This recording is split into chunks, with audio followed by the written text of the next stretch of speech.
Welcome back to Whence Came You, a Masonic podcast featuring research papers and discussions related to Freemasonry. Here's your host, Brother Robert Johnson.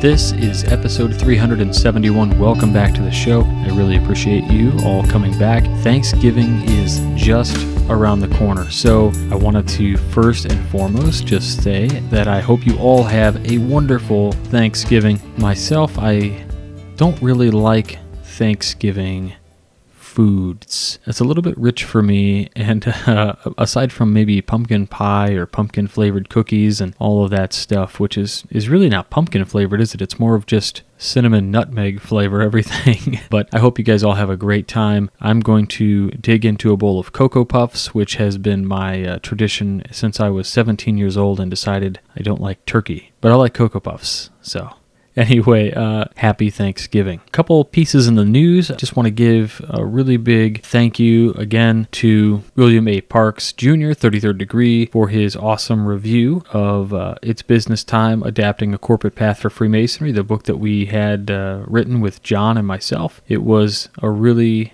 great review, and I'm so thankful for that. So if you wanted to read it, check it out in the Scottish Rite Journal, the Southern Jurisdiction magazine. Pretty fantastic. I also wanted to go ahead and mention that the Northern Jurisdiction is doing something for Giving Tuesday, which is just around the corner as well. They're going to do a telethon and raise some funds. Now, I think they're mostly for relief funds, so things like the Almoners Fund and maybe some other of the charities. So I would urge you to check that out. And since we're on charities, let me just mention that if you are friends with me on Facebook, I have no way to share this on the actual page of Whence Came You, but if we're buddies on Facebook, please consider donating a little bit of money. I'm raising some money for my birthday, which the proceeds are going to the House of the Temple, and I'm hoping to raise a good sum of money. Now, initially I set a goal of $200. We've surpassed that already. We're at 200%, so I think we have $400 raised, and all of that money is going to go to the House of the Temple, and I'm really excited about that. We're going to look into options. I'm not sure if I can ask them to earmark it for the library only, but if I can, that's what I would love to do. But of course, if not, I totally understand. The whole building needs upkeep and work, and they have a staff to maintain and everything else. So I'm just trying to help out where I can, and if we can raise some money to do that, then I'm all for it. So that's that. This week on the program, we have the first one that I would like to read for you. It involves William Preston. Now, the topic of William Preston comes up from time to time. He's got a really interesting story about him. He's one of the progenitors of the Masonic Ritual that we use today, and his story is pretty interesting. So we'll start off with that, and I'm going to then let Illustrious Brother Stephen L. Harrison close us out this week. He's got a special Thanksgiving episode of the Masonic Minute. So stay tuned for the rest of the program. I hope you enjoy. The Whence Came You podcast is brought to you through the generous support of Masonic Revival, contemporary Masonic designs made for today's Freemason. You don't have to settle for throwing a plain old square and compass on anything anymore. Now you get something truly designed and truly wonderful. Whether it's aprons, awesome pins, and wonderful neckwear, bow ties, ties, pocket squares, you name it, Masonic Revival has it. Head on over to MasonicRevival.com and check out what they have to offer, and make sure if you see Brother Edgar, tell him thanks for helping bring this program to all of you. And this program is also brought to you by all of you, those of you who support this program. We can't do it without you and your donations and all of your assistance, so thank you so much. To find out more about how you can assist this program, head on over to wcypodcast.com and click on Support the Show. There you can make direct donations, sign up to be a monthly contributor, a fellow, or even a producer. And thanks very much to everybody for donating. One last plug right here in the beginning of the show. I did want to go ahead and mention that the pre-sale for the pins is over. The brand new producer's pin came in. They look fantastic. You can see a picture of those on our website or on our Facebook page if you want to get one. Awesome. If you already ordered one, it's on the way. We've tried out a new shipping method. I'm doing shipping right through PayPal now instead of going to the post office. So let me know if you have any issues with receiving your pin, whether the postage was off or anything else. I need to know, so give me some feedback on that. Likewise, if you get the pin and you really like it, take some pictures of it, put it on your lapel, show me where you're wearing your pin, and thanks for representing the Whence Came You podcast. Again, this is not just my show. This is not my thing. This is a show that we do for everybody out there, and you help bring it to us. So that's why it's the producer's pin. It's a special run. I hope you guys really like it. I am out of books. I will be ordering some more, so I'll have those in stock. I'm not going to stop the ordering process, so if you want, you can go ahead and order one, and I'll ship it out to you just as soon as the new ones come in. They do take probably 2.5 weeks to get, so just realize there'll be a slight delay in shipping the book if you order through us at the website. Otherwise, you certainly will get it just about the next day or 2 days. If you have Amazon Prime, it is in stock on Amazon, so you can get it there. So the piece that I wanted to read for you today on this episode is about William Preston. And this actually doesn't say that it was from any particular magazine or anything, so I'm not real sure, but it's also by unknown, but it's from a reputable Masonic website. So it must be true, right? I actually looked this over, and is solid information, and it's a really good history on William Preston. So without any further ado, William Preston. When we hear the name of William Preston, we are at once reminded of the Preston Lectures and Freemasonry. It is to Preston that we are indebted for what was the basis of our monitors of the present day.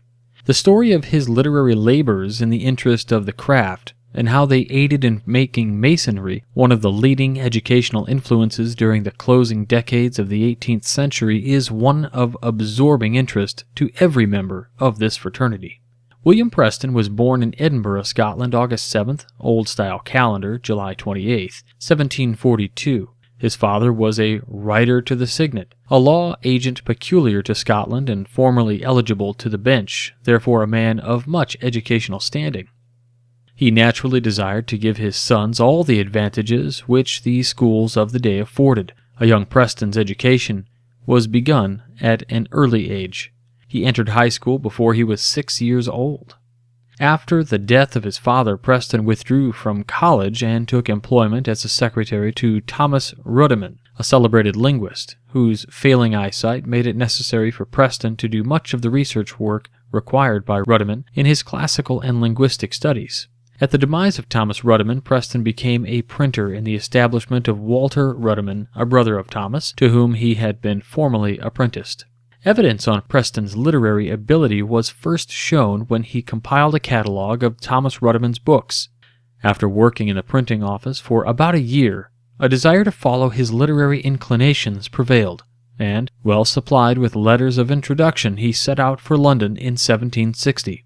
One of these letters was addressed to William Stranhan, the King's printer, with whom Preston secured a position, remaining with Stranhan and his sons for many years. Preston possessed an unquenchable desire for knowledge. As was common to the times in which he lived, man worketh from sun to sun. The 8-hour day, if known at all, was a rarity, and Preston supplanted his earlier education by studying after his 12-hour working day was over. The critical skill exercised in his daily vocation caused literary men of the period to call upon him for assistance and advice. His close association with the intellectual men of his time was attested by the discovery after his death of autographed presentation copies of the works of Gibbon, Hume, Robertson Blair, and others. The exact date of Preston's initiation is not known, but it occurred in London in 1762 or 1763. It has been satisfactorily ascertained that his mother lodge was the one meeting at the White Hart Tavern in Strand. This lodge was formed by a number of Edinburgh Masons sojourning in London who, after being refused an application for a charter by the Grand Lodge of Scotland, accepted a suggestion of the Scottish Grand Body that they apply to the ancient Grand Lodge of London. The ancients granted a dispensation to the brethren on March 2nd, 1763, and it is claimed by one 18th century biographer that Preston was the second person initiated under that dispensation. The minutes of Atholl, Ancient Grand Lodge, show that Lodge number 111 was constituted on or about April 20th, 1763, William Leslie, Charles Halden, and John Irwin being the master and wardens, and Preston's name was listed as the 12th among the 22 on the roll of membership. It was not uncommon in those times, and the custom still prevails in England, Canada, and other countries, and among several grand jurisdictions in the United States, for Masons to belong to more than one lodge, and Preston and some other members of his mother lodge also became members of a lodge chartered by the Moderns, which met in Talbot Tavern in Strand. These brethren prevailed upon the membership of Lodge number 111, which, in the meantime, had moved its meeting place to the Half Moon Tavern, to apply to the modern Grand Lodge for a charter. Lord Blaney, the Grand Master, granted a charter to the members of Lodge number 111, which was constituted a second time on November 15, 1764, taking the name Caledonian Lodge number 325. The lodge is still in existence, being number 134 on the present registry of the United Grand Lodge of England. Note: it is unknown if this lodge is still in existence. Back to the paper. The constitution of the new Caledonian Lodge was a noteworthy event because of the presence of many prominent Masons of the day. The ceremonies and addresses on this occasion made a deep impression upon Preston, being among the factors which induced him to make a serious study of Freemasonry. The desire to know more of the fraternity, its origin, and its teachings was intensified when he was elected Worshipful Master, for as he said, quote, "When I first had the honor to be elected Master of a Lodge, I thought it proper to inform myself fully of the general rules of the society, that I might be able to fulfill my own duty and officially enforce obedience in others. The methods which I adopted with this view excited in some of superficial knowledge an absolute dislike of what they considered innovations, and in others who were better informed, a jealousy of preeminence, which the principles of Masonry ought to have checked." End quote. Preston entered into an extensive correspondence with Masons at home and abroad, extending his knowledge of the craft affairs, gathering the material which later found expression in his best-known book, Illustrations of Masonry. He delved into the most out-of-the-way places in search of Masonic lore and wisdom, by which the craft was greatly benefited. Preston was a frequent visitor to other lodges. He also asked to visit the Lodge of Antiquity No. 1, one of the 4 old lodges which formed the Grand Lodge of England in 1717. On that occasion, June 15, 1774, he, as elected a member of the lodge and also Worshipful Master at the same meeting. This unusual action is additional evidence of the regard in which he was held by the brethren of his day. While he had been master of several other lodges, he gave of his best in time and energy to the Lodge of Antiquity, which thrived greatly under his leadership. He became an active member of the Grand Lodge, serving on its Hall Committee, a committee appointed in 1773 for the purpose of superintending the erection of a Masonic Hall which had been projected, and he was later appointed Deputy Grand Secretary under James Heselin. In this capacity, he revived the foreign and country correspondences of the Grand Lodge, an easy matter for him because of his extensive personal correspondences with brethren outside of London. In 1777 occurred an event which was momentous in the Masonic affairs of the period. On account of the mock and satirical processions formed by rival societies, the modern Grand Lodge of England had forbidden its lodges and members to appear in public processions in regalia. The Lodge of Antiquity on December 17, 1777 resolved to attend church services in a body on St. John's Day, the following 27th, selecting St. Distin's Church, only a short distance across the street from where the lodge met. Some of the members protested, saying it was contrary to Grand Lodge regulations, with the result that only 10 attend, these donning gloves and aprons in the church vestry, and then entering to hear the sermon. At the conclusion of the service, they returned to the lodge without first removing their Masonic clothing. This action was cause for debate, and the next meeting of the lodge, in which Preston expressed an opinion that the Lodge of Antiquity had never surrendered its rivalages and prerogatives when it participated in the formation of the Grand Lodge in 1717, and held that it could parade as it did in 1694. The Grand Lodge, however, could not afford to overlook such an option, especially when expressed by the leading Masonic scholar of the day, and consequently Preston was expelled. Because of this action of the Grand Lodge of Moderns, the Lodge of Antiquity severed its connection with the body. After dismissing from its membership 3 brethren who had made the original complaint against Preston, entered in relations with the revived Grand Lodge of All England at York, and formed what was known as the Grand Lodge of England south of the River Trent. The controversy with the Grand Lodge of Moderns was settled in 1787, and Preston was reinstated, all his honors and dignities restored, whereupon he resumed his Masonic activities. He organized the Order of Harrodom, a society of Masonic scholars in which he taught his lectures, and through this medium the lectures came to America and became the foundation for our monitors. To fully grasp the significance of Preston's labors, we must understand the conditions in England at the time he lived. The 17th century had been one of marked differences of opinion and the subject of government, religion, and economic conditions.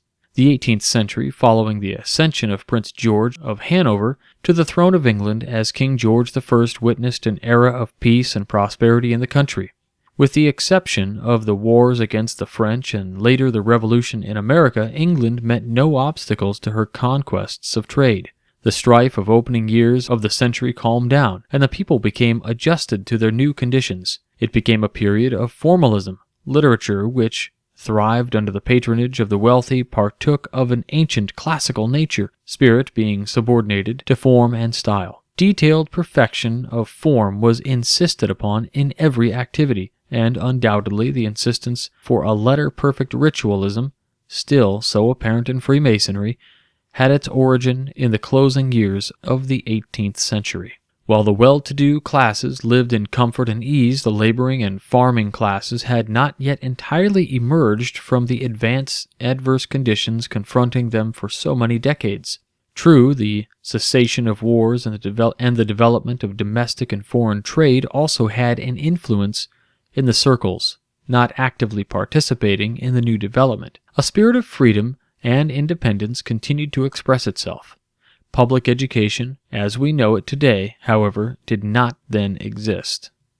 The schools were for the children of the wealthy only, being conducted by private interests and requiring the payment of tuition beyond the purse of the common people. Yet, education was eagerly sought. Knowledge was looked upon as the key which would unlock the door to intellectual and spiritual independence. While Preston began his schooling at an early age, even with his excellent start, he extended his education only by diligent work and the burning of much midnight oil. Imbued with the spirit of the day, he was anxious to place the available knowledge of the times before his fellow man. Therefore, when he discovered a vast body of traditional and historical lore on the old documents of the craft, he naturally seized upon the opportunity of modernizing the ritual in such a way as to make it accessible, a rudimentary knowledge of the arts and sciences to the members of the fraternity. From 1765 to 1772, Preston engaged in personal research and correspondence with Freemasons at home and abroad, endeavoring to learn all he could about Freemasonry and the arts it encouraged. These efforts bore fruit in the form of his first book entitled Illustrations of Masonry, published in 1772. He had taken the old lectures and work of Freemasonry, revised them, and placed them in such a form as to receive the approval of the leading members of the craft. Encouraged by their favorable reception and sanctioned by the Grand Lodge, Preston employed at his own expense lectures to travel throughout the kingdom and place the lectures before the lodges. New editions of his book were demanded, and up to the present time it has gone through 20 editions in England, 6 in America, and several more in various European languages. After his death on April 1, 1818, it was found that Preston had provided a fund of £300 sterling in British consols, British government securities, the word being abbreviated from consolidated annuities. The interest from this fund to be set aside for the delivery of the Preston lectures once a year. The appointment of a lecturer was left to the Grand Master. These lectures were abandoned at about 1860, chiefly for the reason that they had been superseded by the lectures of Hemming in the approved work of the United Grand Lodge of England, when that body was formed by the reunion of the ancient and moderns in 1813. The Preston work still survives, however, in the United States, although greatly modified by such American ritualists as Webb, Cross, Barney, and others. Had Preston not attained Masonic eminence through his efforts in other fields, his work in revising the lectures alone would entitle to him to the plaudits and gratitude of the craft. Considering these old lectures in the light of our present-day knowledge and granting that they might be corrected and revised, it must be remembered that Preston's work was a tremendous step forward when we consider the spirit and conditions of his day. He was one of the first men to influence a change from the social and convivial standards which prevailed in the old lodges, and to make them centers for more practical and enduring efforts. His own progress in the craft is an illustration of its democracy, and an illustration of the equality of opportunity existing for those people who will apply themselves to the problems confronting the fraternity in our own times. From a position as the youngest entered apprentice standing in the northeast corner of his lodge, he progressed step by step until he reached a plane where he was recognized as the foremost Masonic scholar of his generation. While he did not wear the purple of the modern Grand Lodge in its highest stations, his contemporaries who had the honor have been forgotten, while the name of William Preston is still preeminent in the annals of Freemasonry.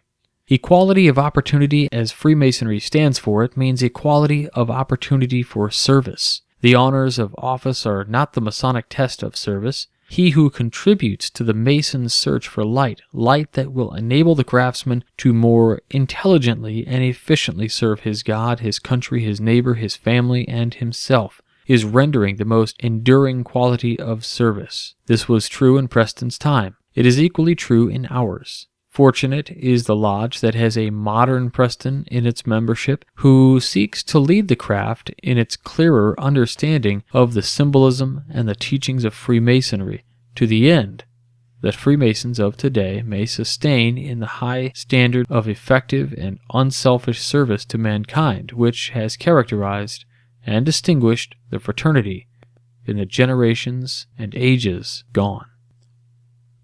So that's the end of that piece. I hope you enjoyed it.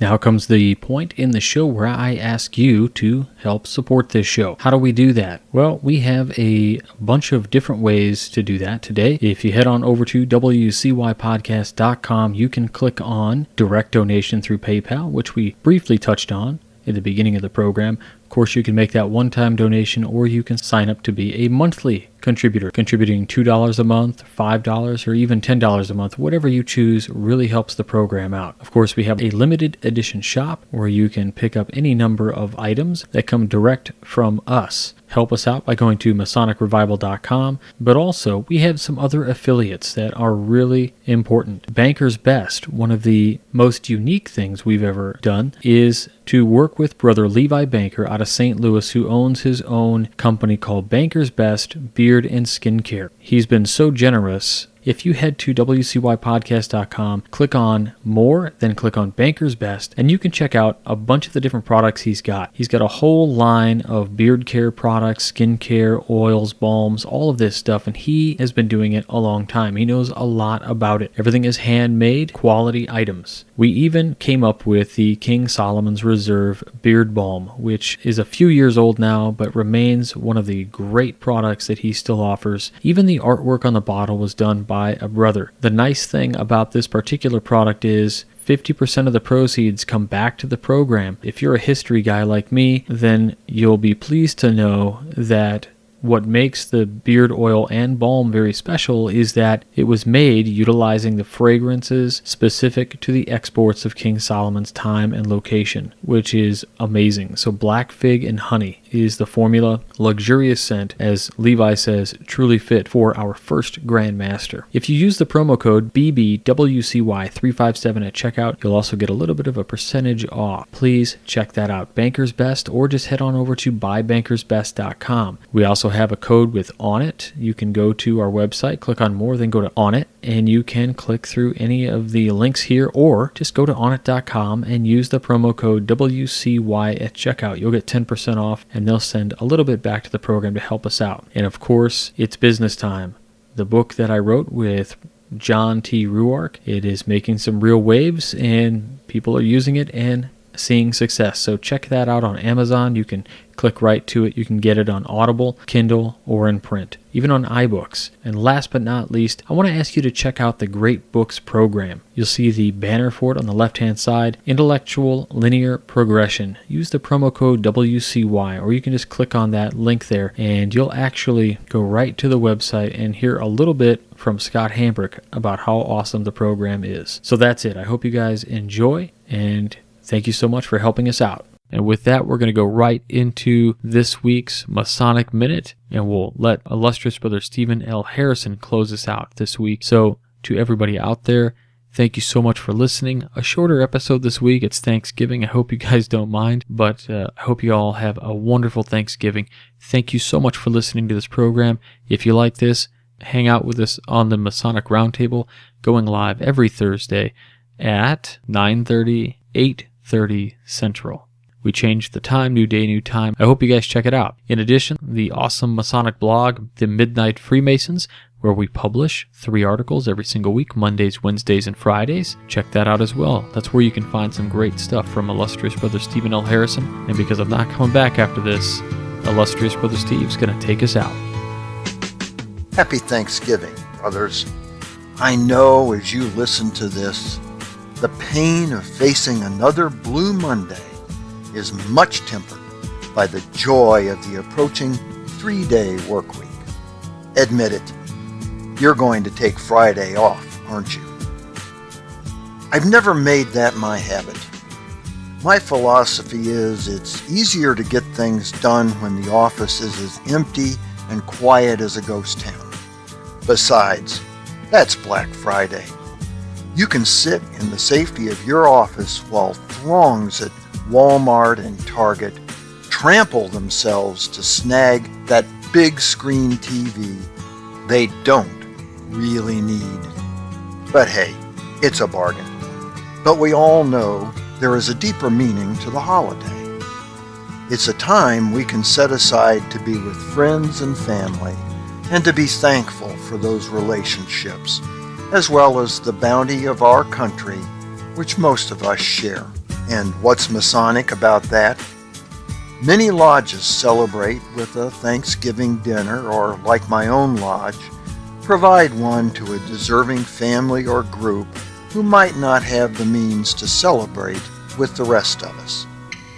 It's a springboard into a season of giving in which we can practice the second of our tenets of brotherly love, relief, and truth.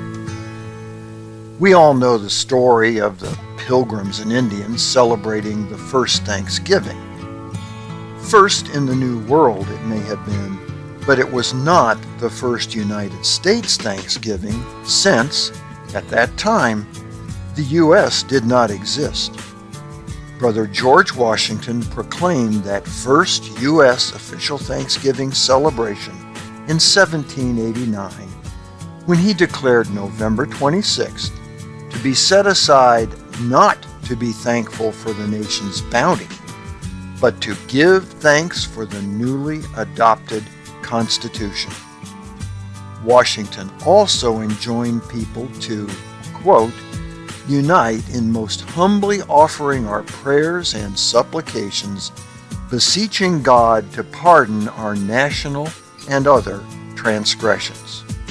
Although celebrated off and on, usually unofficially, from that time forward, Thanksgiving did not become a permanent official U.S. holiday until Brother Franklin D. Roosevelt proclaimed it so in 1939.